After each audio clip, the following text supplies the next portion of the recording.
we're talking about living a committed life, and when you're committed to a higher purpose, how things begin to line up. So I'd have to go back and look at the email, but it was several months ago when Sue told me she was going to be in this area and said, I'd love to come and be your music guest. I said, absolutely perfect. Who could have known that it would have lined up with today, and that that song would have lined up as it did? Sue Riley serves on the board of our Unity Worldwide Ministries headquarters. And I asked Sue, she grew up in Indiana, started playing and singing at 13 years old. She grew up Catholic, started playing in the church, and as she got a little older, she heard that there were churches where you could go and they would actually pay you to sing. And so she wound up in a Christian Science church. Very different. She said it was very different, but it paid. And then as she moved from Indiana to Florida, she has made her entire living, her whole life, as a singer, songwriter, musician. She said in Florida, she was traveling, singing different places, and a person said, hey, I wish you'd come to my Unity church and sing. And remember, she's still Catholic. And she did. And she said, quite frankly, I thought it was a cult, but it paid.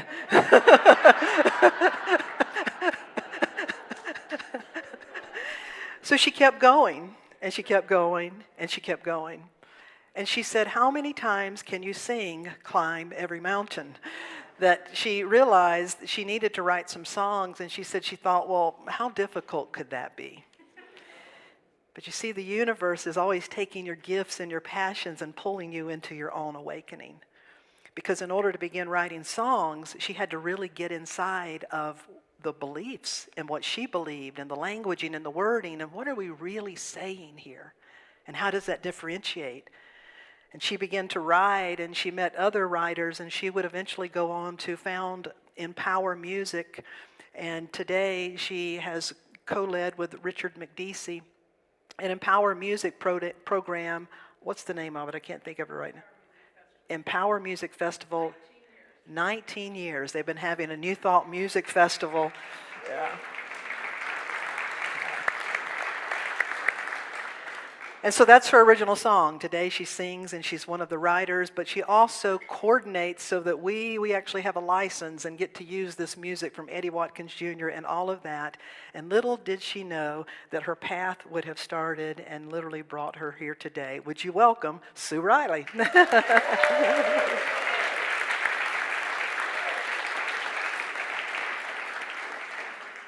And as the universe would have it, her boyfriend lives in South Carolina, so rumor has it she's going to be moving very close very soon.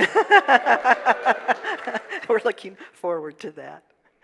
So just a few minutes today about living a committed life. Today we want to lay down some ideas to really start us thinking. And over the next 6 weeks, we're going to dig into the how and to what does that really mean to you. The word commitment honestly does bring up a lot of things for a lot of people. And a lot of that has to do with the fact that many of us were asked to make commitments or to pledge our allegiance to things that we really didn't believe in. And some people feel like if I make a commitment, then I narrow my choices. Well, we're talking about making a quality of commitment that is about who you become in the process.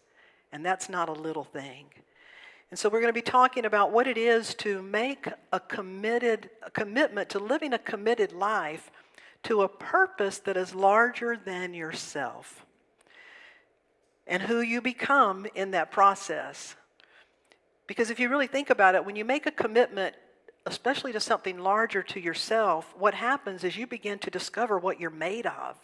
Sue said, when I started writing songs and working with other people, I had to grow strong shoulders because some people liked it, some people didn't. Has anybody ever stepped forward in leadership and you get a lot of unsolicited advice? A lot of, why don't you do it this way or do it that way, or I don't like this or I don't like that. You're growing. It's helping you grow and be able to stand in the wind of all of that and use it to further clarify what you believe and your stand, and hopefully cultivate flexibility and compassion in the process. When we make a commitment to something larger than ourselves, it helps us discover what we're made of, and we are made of nothing less than what we call God. When we make a commitment to a purpose that's larger than ourselves, we discover that we are part of infinity and beyond, as Buzz Lightyear would say. We're part of it all. And there's this synchronicity that begins to happen, and flow and support and guidance. Many of you have told me stories, and we'll be sharing some of those stories. I've had many my own self of where you get guidance, you get nudges, and it's either desperation or inspiration, and they're really just two sides of one coin, quite often called your soul's calling. Whichever flavor it may show up, it's guiding you to become. Living a committed life to a purpose larger than ourselves also helps us really tune into what we're made for. And that is love, because God is love. We're created to be that right here and right now. And when you live for a purpose that's larger than your life, you create a new context for your life. And you create a new context for yourself. You discover who you really are. The author Lynn Twist says in the book, committing oneself to an inspiring cause is what forges you into a great human being. We could say it's what actualizes your potential. She said it's the commitment that shapes you into who you need to be to fulfill what you are created to be. She goes on to say, commitment is more powerful than anything. I don't really understand it actually, but I see it over and over and over again, how it creates miracles for the world and the person who is brave enough to make the commitment. I commit are really more than words. It's an act, and it activates your free will, which is your creative power. I commit activates your creative capabilities, your creative power, and it activates heaven and earth, we could say, all creation to begin to work with us. That's why she quotes W.H. Murray at the beginning of the book, and he says, until one is committed, there is hesitancy, the chance to draw back, always ineffectiveness. Concerning all acts of initiative and creation, there's one elementary truth, the ignorance of which kills countless ideas and splendid plans, that the moment one definitely commits oneself, then providence moves in too. All sorts of things occur to help one that would never have occurred otherwise. A whole stream of events begin to issue from the decision, raising in favor of one's all manner of unforeseen incidents and meetings, the material assistance, which we could have never dreamed would happen or would have come our way. And so he's learned that the power of when we commit, it's as if all providence, to use his language, heaven and earth, begins to rush in to support that. In Unity, we have a good example. The co-founders, a couple called Charles and Myrtle Fillmore in the late 1800s, minding their own business, doing the best they could, living out in the Midwest. But Myrtle Fillmore had been sick off and on her whole life. As a matter of fact, a lot of the women in her family had not had the best health. She was at a stage in her life, she was married, she had 3 boys, and she had a diagnosis of tuberculosis. Now, in the late 1800s, that was typically the ending of one's life. And she wasn't doing well. As a matter of fact, the doctors said she only had a few months to live. She was very sick. As a mother of 3 young boys, of course, she was desperate to do anything to figure out how to heal herself and move beyond this. And Providence moves in, and someone says, hey, go hear this person coming through town. I have a feel you may get something. Something inspired her to get herself up, and she and her husband went, and they heard a man by the name of Dr. E.B. Weeks. He came from the Chicago School of Metaphysics. He was traveling through giving lectures. And in the course of his lecture, he said, you're all children of God, and you inherit the life of God. You don't inherit sickness. And she said every chill bump stood up all over. Something in her, it's like her soul leaped up and said, yes, I'm a child of God. I inherit the life of God. I didn't have to inherit what my family says I may. And it shook her to such an extent, she made a commitment to that idea. She went back and she began to work with with that idea, which led her to pray for herself, which led her into what she called affirmations. She learned how to affirm for herself the truth that is already true, not affirming it, trying to make it true. An affirmation is true, and we affirm it so that we can establish it in our consciousness. She would say, I am an expression of God. I am created by the life of God. The one Spirit is the Spirit of my life. The Holy Spirit is capable of healing, and I am open to that healing. And therefore, I release and let go of any other. She then began to, there's affirmations and denials. She began to release the things that, the stories that she had invested in. It didn't happen overnight. But she began to have synchronistic things happen, different things happen. And over the course of 18 months, she was completely healed. She lived to be in her late 80s and went on, if you'll show me this slide, a few years later, she and her husband, Charles Fillmore, literally sat down and they wrote this. It's signed December 7th, 1892. And they said, we, Charles Fillmore and Myrtle Fillmore, husband and wife, hereby dedicate ourselves, our time, our money, all we have and expect to have, to the Spirit of truth, and through it to the Society of Silent Unity. That was, at the time, that was the ministry that Unity was creating. She was healed in prayer, and that was her way of praying with others. And today, some 200 years later, we still have a Silent Unity prayer ministry. You see, she never could have foreseen how many people would be blessed. They never anticipated folks finding this probably. They never even wanted people to know where they were going to be buried. They didn't want people to turn them into gods or saviors. They wanted people to maybe learn from them, but keep going, keep learning. But the value of making a commitment is really what we are talking about today. I want to share with you a very personal example of how in my life, how I have truly seen that when you make a commitment, all providence does move in. And it's always moving in to help you discover what you're made of. What do you believe is possible? What do you believe is available to you?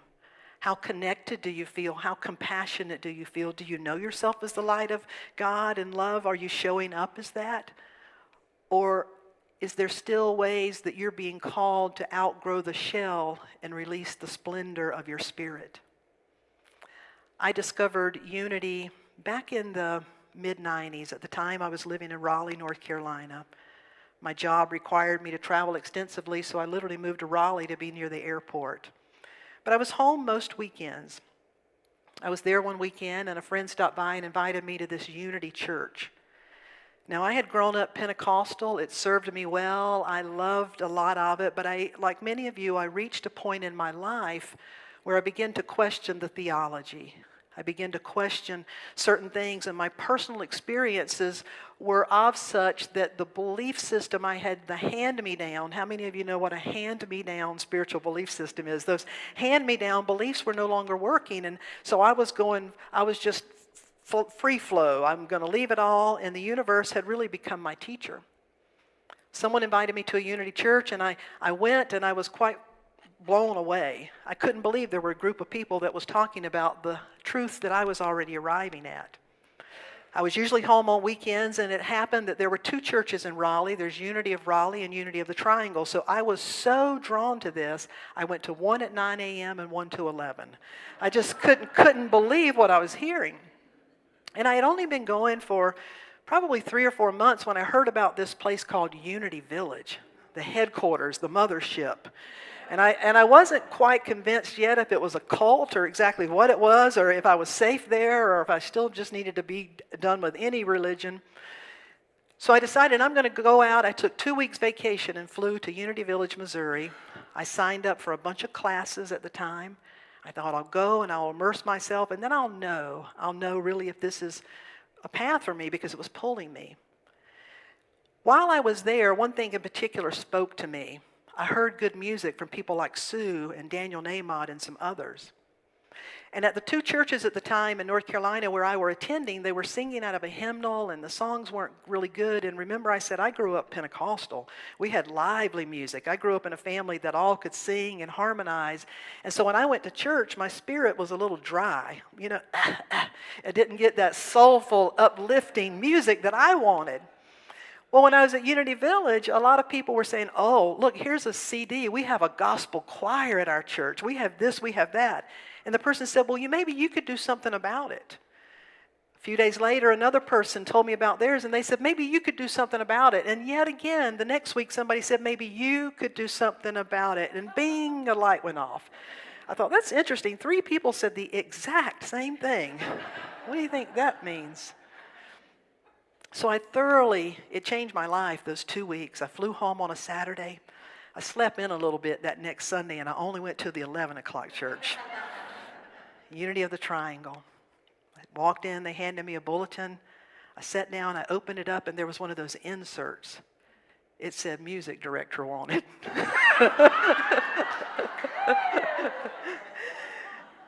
My heart was like this. I'm like, oh my God, I cannot believe this.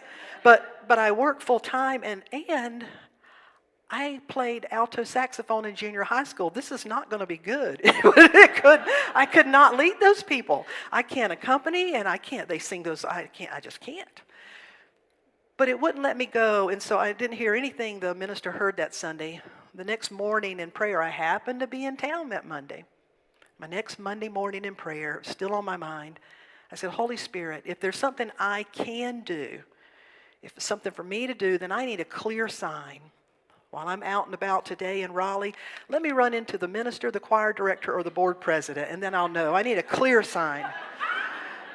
Because I had seen them up on stage. I had been hanging out in the back near the door. I know who you are over there.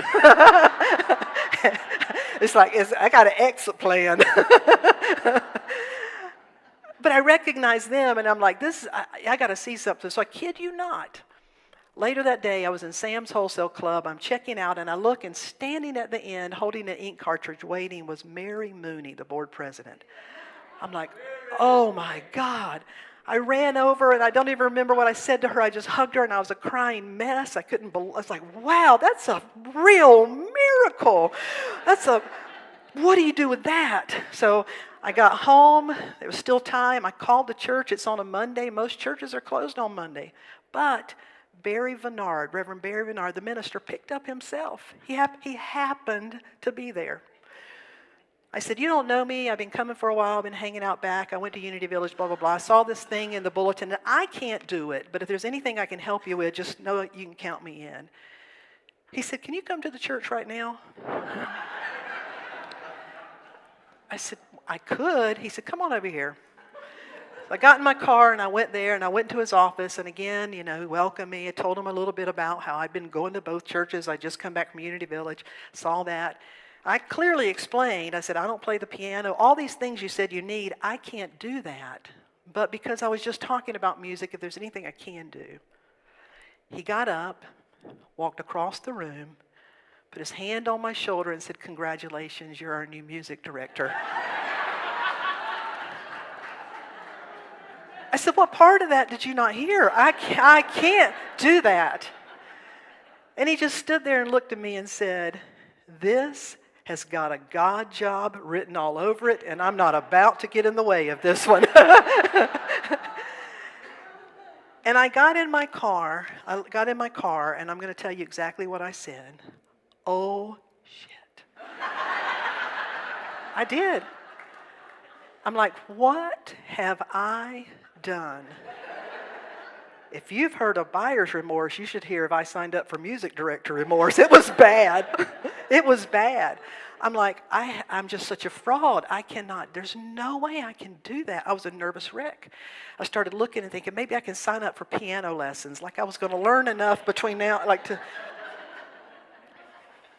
He said, we will get an accompanist. You just do what you're going to do.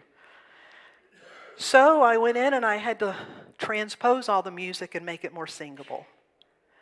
I know where I get moved by great singers, and that's usually in a nightclub.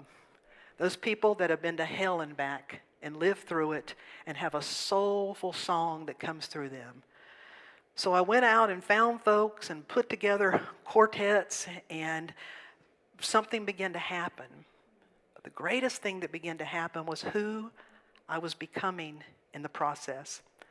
My greatest fear was, what if one Sunday the accompanist doesn't show up, and there I'm standing in front of all those people, just me, So do you think that happened? Of course it happened. It was my greatest fear.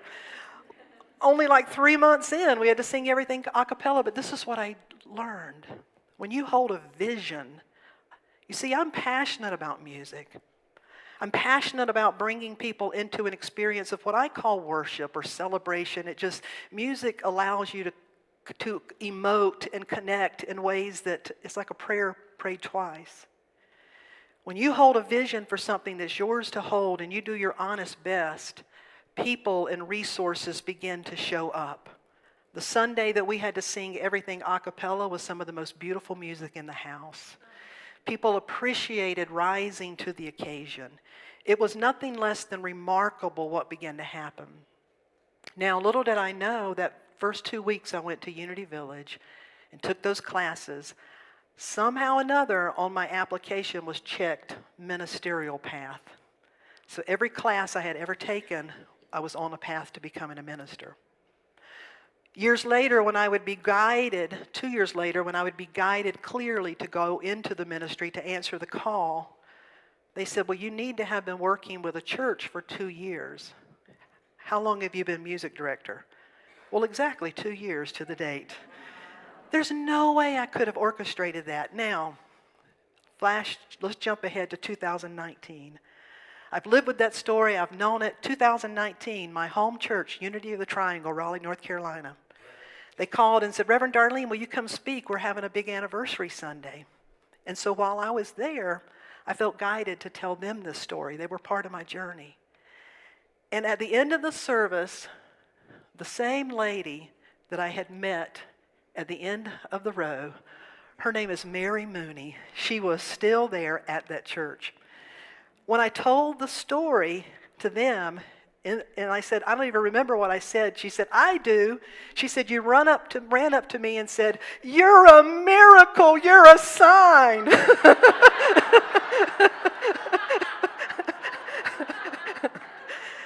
I said, did you think I was crazy? She said, no, but I knew you were having a moment. I'm going to be seeing her next week at a regional conference, but you never, ever, ever know. Sue, would you please come give me that song?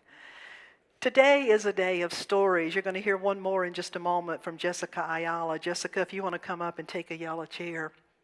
Before she shares a brief story, I want to lead us into a time of meditative prayer. We're going to be embarking on a series where we think about the commitments in our life. And what is it that's uniquely calling you and helping you uncover what are your callings and what is your commitment?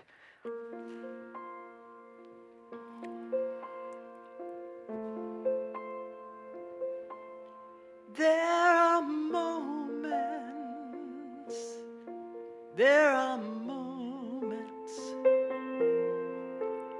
where magic happens unexpectedly.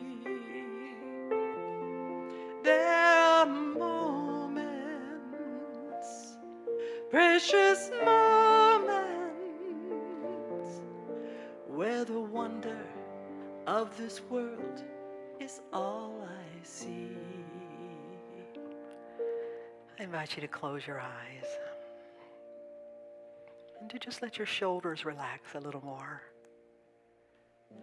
And to feel yourself sit a little more upright with the strength of your own being.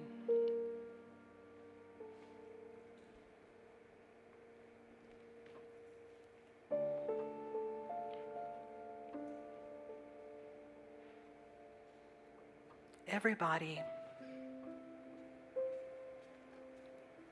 is a part of this creation because you carry a seed, a divine seed. In Unity we call it the Christ, but you carry a blueprint for your own becoming, just like an acorn is a blueprint for becoming the oak. You carry within you a blueprint for your own becoming. You need not look left or right or up or down or ask this one or that one because it's already within you. And that blueprint is guiding you. It's naturally unfolding you It's showing up through your development, your self-mastery, your self-realization, and your self-expressing. A divine blueprint is who you're called to be. And so when you commit to a purpose that's larger than survival, that's larger than the day-to-day cares of life, that's larger than being caught up in so much drama that you never get off the landing strip. When you commit and reach out to what uniquely sparks your soul, then you are aligning with the divine idea of your own being. And you have just established a gateway for the universe to cooperate and work with you, to give you opportunity, to develop your roots and your wings, to create places where you will fly and soar and share your colors like no other on this earth can do. And you need not compare the size of what you are committed to another. You only need make sure that it's your role in alignment with your soul, and therein lies your self-fulfillment.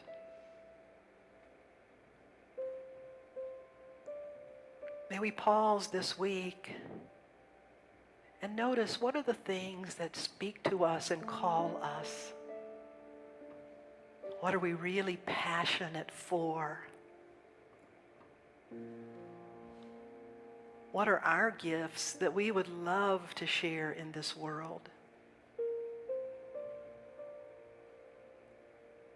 And as we begin to make space for that within our own self, we begin to surrender ourselves and offer ourselves to be the way.